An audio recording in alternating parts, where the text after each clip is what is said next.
বিসমিল্লাহির রহমানির রহিম।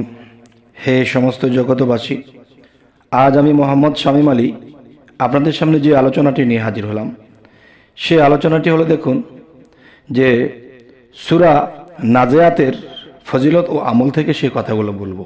যে দেখুন, এই একটি সূরা কোনো দুর্দান্ত শত্রুর মুখোমুখি হয়ে বসিয়া এই সূরাটি পাঠ করিলে শত্রু ও কোনরূপ অনিষ্ট করিতে পারিবে না।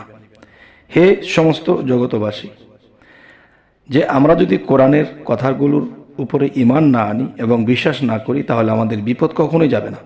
আরও একটি বিষয় হলো, সূরা নাজিয়াতের ফজিলত ও আমল থেকে এই কথাটি, তো অবশ্যই আমরা যদি বিশ্বাস রাখি তো আমাদের এ ধরনের সমস্যা থাকবে না।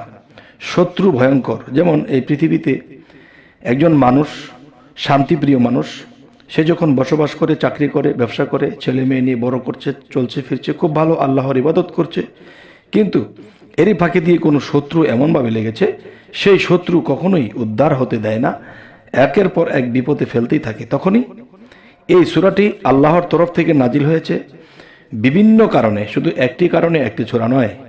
তাই বলবো যে সূরা নাজিয়াতের ফজিলত থেকে আমরা এটি পেয়েছি, আর সেটি অবশ্যই আপনারা শত্রুর মুখোমুখি বসে সূরা নাজিয়াতের ফজিলতটি করবেন। ইনশাআল্লাহ শত্রু দমন হয়ে যাবে। এমনকি আপনার সামনে যখন সেই শত্রু আসতে চাইবে, তখন তার শরীরে জ্বালা যন্ত্রণা হবে, সে আপনার থেকে পলায়ন করবে, যে এদিকে চাইলেই কেমন জানি লেগে ওঠে।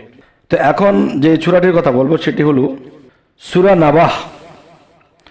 সূরা নাবাহ এর আমল ও ফজিলত থেকে কিছু কথা বলবো। সেই কথাটি হলো, দেখুন, এই সূরাটি পাঠ করিয়া কিংবা লিখিয়া সঙ্গে ধারণ করিলে তখন কি হবে?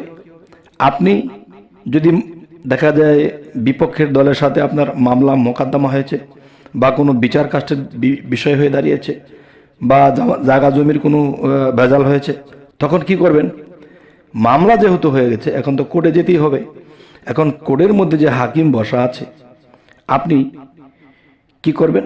তখন সূরা নাবাহ এর ফজিলত ও আমল থেকে এই সূরাটি পাঠ করিয়া কিংবা লিখিয়া সঙ্গে ধারণ করিয়া বিচার কক্ষে সেই হাকিমের সম্মুখে উপস্থিত হইবেন ইনশাআল্লাহ।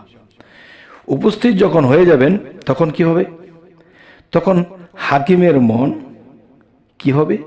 আপনার প্রতি দয়া দাক্ষিণ্য হবে, এবং আপনার অবশ্যই সেই বিচার বিষয়টা আপনার সত্য হতে হবে। তখন সেই সূরার গুণে কি হবে? যে হাকিমের মন নরম হইতে পারবে আপনার দিকে, এবং সেই হাকিমের মন আপনার প্রতি দয়ালু হচ্ছে, মায়া লাগছে, এবং আপনার দিকে সে তাকাচ্ছে, তার দয়া দাক্ষিণ্য বেড়ে যাচ্ছে। তখন কি হবে? তখন বিপক্ষের লোক যাই কিছু বলবে, তাদের মুখ দিয়ে ফ্যাকাশে কথা বের হবে, যেই কথা কোর্ট আদালতে চলে না, ওই ধরনের কথা বলে ফেলবে, এবং সে কিছু কিছু বিষয়ে ধরা খেয়ে যাবে। তখন হাকিম আপনার বিষয়ে সে আরো নরম হয়ে যাবে এবং আপনার পক্ষপাতী হয়ে যাবে, আর সেই পক্ষ হবে হাকিকতের পক্ষ। এখানে কিছু পাপিষ্টভাবে নয়, অন্যায়ভাবে নয়। আচ্ছা, তখন তাহার কাছ হইতে অন্যায় বিচারের আশঙ্কা আর থাকিবে না। তখন আপনি অবশ্যই সেই বিচারকের কাছ থেকে বা সেই হাকিমের কাছ থেকে আপনি সূক্ষ্ম বিচার পেয়ে যাবেন ইনশাআল্লাহ। এবার আসি সূরা নাবাহ ফজিলত ও আমলের 2 নম্বর আলোচনাটি। 2 নম্বর বিষয়টি হল, দেখুন, প্রত্যহ একটি নির্দিষ্ট সময়ে অন্তত একবার অত্র সূরাটি পাঠ করিলে মন হইতে সব রকম চিন্তা দূর হইয়া যাইবে। যে মানুষ জীবনে যদি আল্লাহর ইবাদত করতে যায়, আর যদি মন ঠিক না থাকে, মনের মধ্যে কোনো ঝামেলা থাকে বা কোনো টেনশন থাকে, তাহলে কিন্তু সেই মানুষের দ্বারা আল্লাহর ইবাদত হয় না, এবং দুনিয়াবি কোনো কাজকামও ভালো লাগে না, এদিক সেদিক হয়ে যায়, কোনো কিছু ঠিক থাকে না। তাই বলবো কি, প্রত্যহ একটি নির্দিষ্ট সময় অন্তত একবার অত্র সূরাটি পাঠ করিলে মন হইতে সব রকম চিন্তা দূর হয়ে যাবে ইনশাআল্লাহ। এবার আসি সূরা নাবাহ আমল ও ফজিলত থেকে তৃতীয় নম্বরে কি বোঝানো হয়েছে? এখানে লেখা আছে যে তৃতীয় নম্বরটি হলো ফজরের নামাজের বাদে 3 বার এই সূরাটি পড়িয়া কোনো কাজের নিয়তে বাহির হইলে আল্লাহর রহমতে সেই কাজ সফল লাভ হইবে ইনশাআল্লাহ। তবে অবশ্যই আমাদের পবিত্র থাকতে হবে, যখন সূরাটি পাঠ করা হবে অবশ্যই পবিত্র থাকতে হবে। আচ্ছা, আরও একটি বিষয় হলো যত অধিক মাত্রায় এই সূরা পাঠ করা যাইবে ততই পরকালের খেয়াল মনের মধ্যে জাগরিত হইতে থাকিবে।